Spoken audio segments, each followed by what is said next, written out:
अर्शी ने दिया बच्चे को जन्म तो अर्शी की मां बनते ही झनक ने लिया बड़ा फैसला और झनक ने छोड़ा घर। दोस्तों, सीरियल झनक की कहानी में बहुत बड़ा मोड़ आने वाला है, जहां पर जब अर्शी बच्चे को जन्म दे देती है तो इसके बाद डॉक्टर किसी तरह से अर्शी की जान भी बचा लेते हैं। लेकिन अब जब अर्शी और बच्चा दोनों एकदम सही सलामत होते हैं और दोनों घर पर पहुंच जाते हैं तो इसके बाद झनक बहुत बड़ा फैसला ले लेती है और झनक अनिरुद्ध से कह देती है कि मैं आपको पहले ही कह चुकी थी कि मैं इस घर में तब तक ही रुकूंगी जब तक कि अर्शी दीदी बच्चे को जन्म नहीं दे देती और उसके बाद मैं यहाँ से हमेशा के लिए चली जाऊंगी।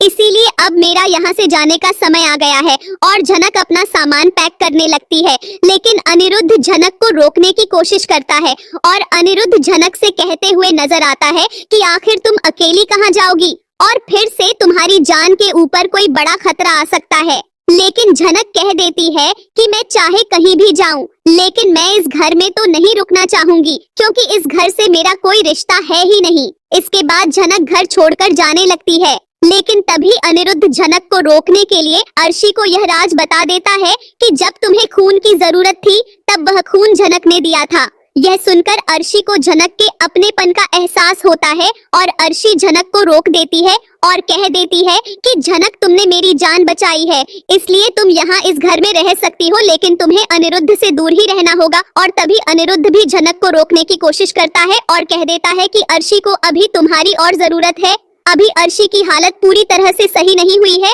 और अभी तो अर्शी अपने पैरों पर चल भी नहीं सकती, इसीलिए तुम्हें अर्शी के पास रहना चाहिए। उसके बाद झनक घर में रहने के लिए फिर से तैयार हो जाती है, लेकिन झनक यह भी कह देती है कि मैं सिर्फ कुछ दिनों के लिए ही इस घर में हूँ। तो क्या अनिरुद्ध अब झनक को हमेशा के लिए इस घर में रखने के लिए कुछ बड़ा करने वाला है? क्योंकि अनिरुद्ध सोच लेता है कि मैं झनक को फिर से अपने से दूर नहीं जाने दूंगा, चाहे मुझे कुछ भी करना पड़े। और अब मुझे सभी के सामने झनक की साइड लेनी होगी और झनक की मदद करने के लिए उसे हमेशा के लिए इस घर में रखने के लिए कुछ करना ही होगा। तो अनिरुद्ध क्या करेगा, देखना बहुत ही खास होगा।